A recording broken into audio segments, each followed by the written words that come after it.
Bismillahirrahmanirrahim. Assalamu alaikum. It's me, Muhammad Arshad. We have another session today. Today we will talk about another video, uh, which is a damping video about the surprising science of motivation. We will give a review on that one and let's see what we talk in this video. So basically, what he's trying to say is that what really drives us to do work, is it money, reward, or something deeper?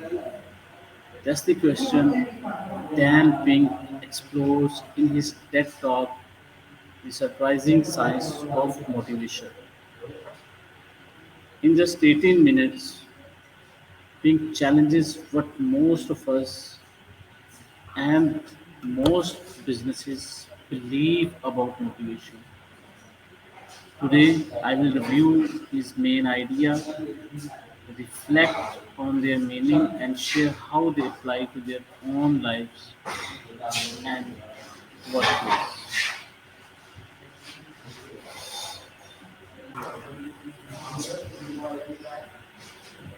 Let's take a brief summary on that talk.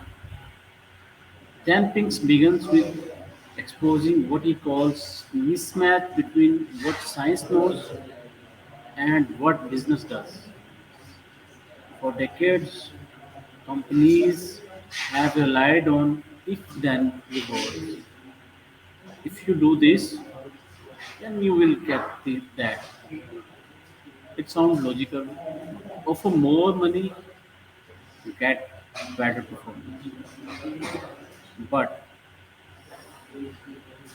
Pink shows that this logic fails for tasks requiring creativity, problem solving, or innovation. He illustrates this with a famous psychology experiment, the candle problem.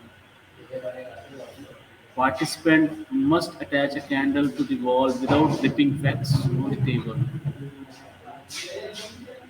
When offering big rewards, people actually perform worse. Why? Because the pressure narrows their focus and kills creativity.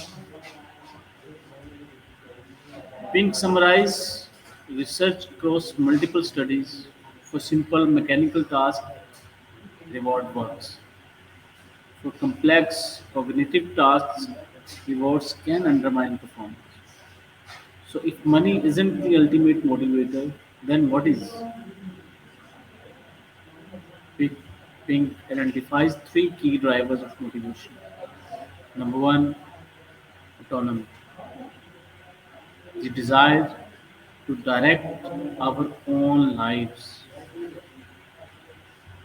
Second, mastery, the urge to get better at something that matters. And third one, purpose. He said that the yearning to do what we do in the service of something bigger than ourselves. He backs this up examples from companies like Atlassian and Google, which let employees spend part of their time on self-chosen projects, often leading to breakthrough ideas. Let analyze and review what Dan said in his TED talk. What makes this talk powerful isn't just research; it's a challenge it poses to how society thinks about work. He doesn't argue that money doesn't matter. He says money is baseline. Once people are paid fairly, what drives excellence isn't cash, but meaning. His presentation is engaging, humorous, and filled with real data. A perfect mix of science and storytelling. The use of candle problem grabs attention, and his conversational tone makes complex psychology feel simple. That's why this talk has remained one of the most watched TED Talk ever. However,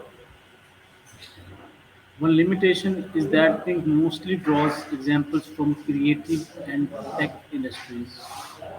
For repetitive or low autonomy jobs, this idea might be harder to apply directly.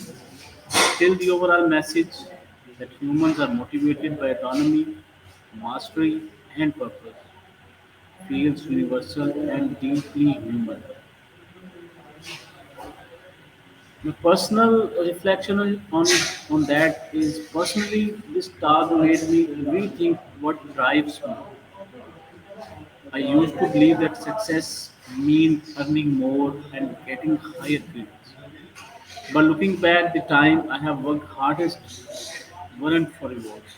It was when I cared about what I was doing, when I felt ownership and curiosity. For instance, when I worked on a personal project or helped a team reach a meaningful goal, I felt energized. Not because someone promised a prize, but because it matters. That's exactly what being describes. Motivation that comes from within. Now let's conclude. To sum up, Dan Pink's The Surprising Science of Motivation remind us that human motivation is not about controlling people. It's about inspiring them. When we focus on autonomy, mastery, and purpose, we don't just work better, we live better.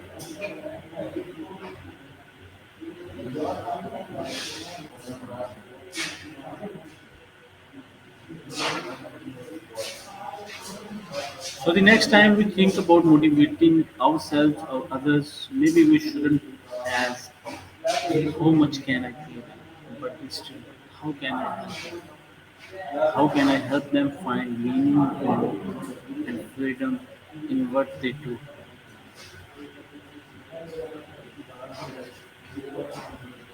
If you want people to perform better, you reward them, higher pay, bigger bonuses, better results. No, that's what we have taught for decades. But what if the idea is completely wrong? At least for the kind of work most of us do today. Today I will reward today this talk summarizing Pink's key points, analyzing his arguments, and reflecting on what they mean for all of us as workers, as students, and human beings who want to do meaningful work. Most organizations still operate on a simple assumptions. If you want better performance, reward people financially, but psychologically and behaviorally, economics shows this doesn't always work, and sometimes it even makes things worse. People uses a famous experiment to illustrate this candle problem that we discussed before. What are the key points for the task with clear rules and simple goals? The rewards works. But for tasks that requires creativity, innovation, and problem solving, rewards can actually reduce performance. So the three things that matters is autonomy, the urge to direct our own lives, mastery, the desire to get better and better at something that matters, and third one is purpose, the yearning to do something meaningful, to contribute to a cause larger than ourselves.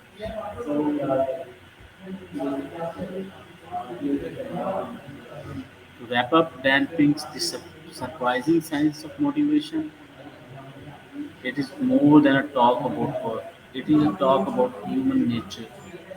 He shows us that what truly drives us isn't money or question, but something much deeper.